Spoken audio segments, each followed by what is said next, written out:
Adriana. Hola, buenos días. Y Juan Alvarado, que también forma parte de este dispositivo. Juan, ¿cómo está? Buen día. Así es, buenos días. ¿Cuántos son ustedes en este dispositivo, en este equipo de trabajo que interviene durante todo ese año en el que están los menores en conflicto con la ley, obligados a estar bajo no sé, el paraguas de este dispositivo? Sí, el equipo de trabajo lo conformamos 10 personas, 10 trabajadores, trabajadoras, en los cuales se distribuye entre psicólogas, trabajadores sociales, operadores, administrativo, tallerista y bueno, un equipo de dirección también. ¿No? Siempre que hay responsabilidad penal de un menor en un hecho delictivo, debe pasar un año bajo este paraguas. ¿Cuáles son esos resultados? ¿Cómo es esa trayectoria durante ese año, Adriana? Eh, Bien, son dos preguntas diferentes. En la primera te diría respecto de la trayectoria, bueno, uno de los ejes de abordaje principal tiene que ver con reflexionar acerca del delito, de cuáles fueron las decisiones que los llevaron a ese adolescente a ocasionarle un daño a otra persona. Pero a su vez trabajamos en garantizar sus derechos, a que el adolescente pueda apropiarse de esos derechos, pueda decidir ir a la escuela, hacerse controles médicos, acceder a espacios recreativos. Digamos, no es que es un premio, no se premia el haber cometido un delito, pero sí se trata de garantizar sus derechos ciudadanos, a su vez que trabajar en relación a sus responsabilidades como ciudadano. Si tuvieran que medir resultados, ¿cómo evalúa? ¿Cómo es la cuenta final? En general son muy positivos porque entendemos que un adolescente es una persona en formación, en desarrollo, por lo tanto hay oportunidad de que este adolescente no pueda tomar decisiones diferentes a las que venía tomando. Entonces es positivo. ¿Qué ven respecto de la reincidencia o de la reiterancia de casos y de los menores, Adriana? Hay algunas situaciones en las que puede llegar a suceder. En general tiene que ver con los delitos contra la propiedad, los que implican reiterancia. Son muy raras las situaciones donde hay reiterancia de delitos graves. Entonces quizás el pibe que en algún posibilidad de tener mejores zapatillas, por ejemplo, robando, capaz que vuelve a robar. Pero aquel que cometió un homicidio o un abuso sexual es muy raro que vuelva a cometer otro delito. ¿Cómo escuchándote, ¿no? Siempre tratamos de reflexionar en la profundidad del tema cuando abordamos estos temas desde acá por lo menos. Y mi pregunta hacia ustedes o hacia vos en este caso es, creo firmemente en esto que mencionabas recién de que se puede restaurar, se puede reincorporar a este joven o en algunos casos en particulares. Pero ¿cómo se rompe con ese estigma repetitivo, como vos decís, aquel joven que crece en un barrio y ve que trabajando, despertándose temprano y haciendo un esfuerzo, se puede llegar a tener un porvenir? Y en contraprestación con eso, ve la delincuencia en la esquina, ¿sí? Consumiendo y obteniendo todo lo que ese joven quiere, ¿no? No sé si me explico Sí. con lo que les digo. Sí, creo que hay como dos puntos sobre los cuales se puede hacer eje o hincapié en la intervención. Uno tiene que ver con la empatía con el otro, con que una acción de delito implica un daño hacia otra persona, implica que otra persona sufra, que pierda algo que para sí es valioso, por ejemplo, ante una situación de robo, ¿no? Y por otro tiene que ver con la propia construcción de su responsabilidad y de su proyecto de vida. Porque obviamente está la posibilidad de que termine preso por el delito que fue juzgado siendo menor de 18 años. Entonces tiene que ver con eso también, con poder observarse y empezar a construir algo que es en libertad y con responsabilidad ciudadana, como decía hace un ratito. Uh-huh. Sí, puedo sumar. Por supuesto. Y por ahí uno de los ejes del trabajo es que los adolescentes puedan darse cuenta de que hay otros caminos, que las cosas se pueden hacer de otra manera, a través del estudio, la capacitación, del trabajo, del deporte. Muchas veces son adolescentes que la sociedad lo ha puesto en un lugar de mucho estigma justamente. y han crecido pensando que ellos no pueden, que no saben, que no tienen derechos, y cuando se hacen conscientes de esto, realmente se dan cuenta de que pueden salir adelante. Muchas veces nos encontramos con adolescentes que han pasado por el dispositivo y muchas veces están estudiando, están trabajando, han conformado familias, han salido adelante. Juan, usted dijo en varias oportunidades recién, muchas veces, esa es una ponderación, es un juicio de valor cuantitativo pero que no precisa.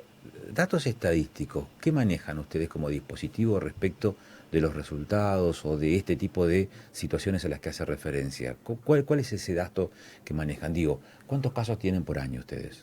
Por año estamos teniendo entre 15 y 20 situaciones más o menos con las que trabajamos.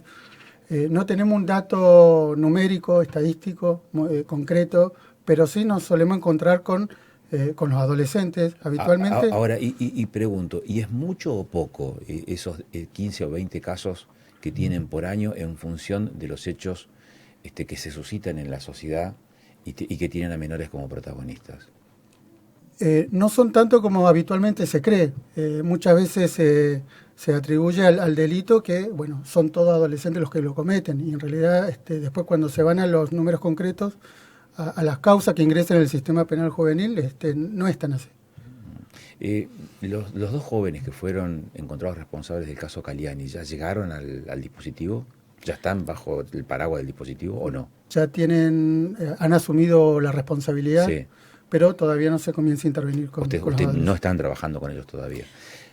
No. ¿Y qué piensan respecto del comunicado que dio la familia de Caliani apelando a la ciudadanía para que los ayuden en el sentido de dar cuenta de que están cumpliendo con esa, no es detención domiciliaria, pero sí permanencia en el domicilio, y eventualmente solamente las salidas serán para intervenir en este dispositivo? Esa suerte de desconfianza respecto de cómo funciona un sistema de estas características.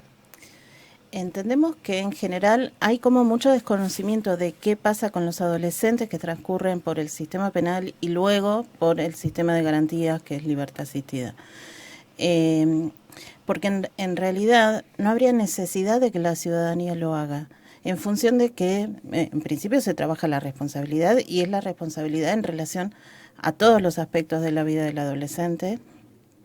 Y después que hay un sistema penal adolescente que se encarga de controlar, de garantizar que esos adolescentes están siendo parte de este proceso de libertad asistida.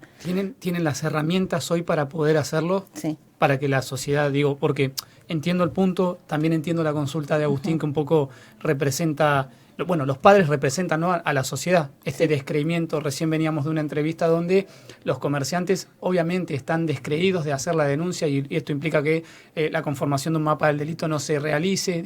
Todo esto va en alusión a esto que menciona. ¿Ustedes tienen realmente las herramientas a mano para poder llevar a cabo su tarea?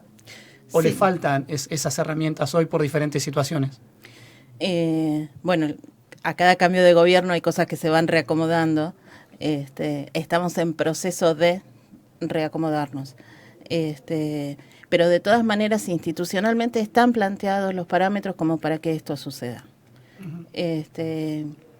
Por ahí, en relación a la nota anterior, lo que la señora Nianco Así es. Enumeraba son factores predisponentes al delito. Y este descreimiento no solamente lo tienen los comerciantes, sino que lo tiene gran parte de la sociedad. Pero bueno, influye muchísimo los medios de comunicación, influyen muchísimo, si se quieren, esto, que de un delito parece que hubieran 10 y en realidad hay uno. Son como cosas que hay que tener en cuenta al momento de hablar de números de delito. Uh-huh. Acá, como en el resto del país, el delito adolescente no representa más que el 2% del total de los delitos penales. Entonces no es un número tan grande, como decía recién mi compañero. En realidad es mucho menor el número de lo que se cree. Pero no tiene ese dato estadístico, ¿o sí? El dato estadístico está respecto de del porcentaje de delitos respecto del total del delito penal. Que bueno, que son datos estadísticos que se tienen en cuenta al momento de... Porque hace referencia, digamos, a la cantidad de casos que le llegan a vuestras manos, decís vos. No, estoy hablando de la cantidad de adolescentes que cometen delitos, porque no necesariamente llegan a libertad asistida. Hay otros programas que trabaja con adolescentes que se supone han tenido participación y ese dato que ustedes hay que hacer referencia, ¿tiene que ver con la cantidad de juicios que llegan a instancia de condena?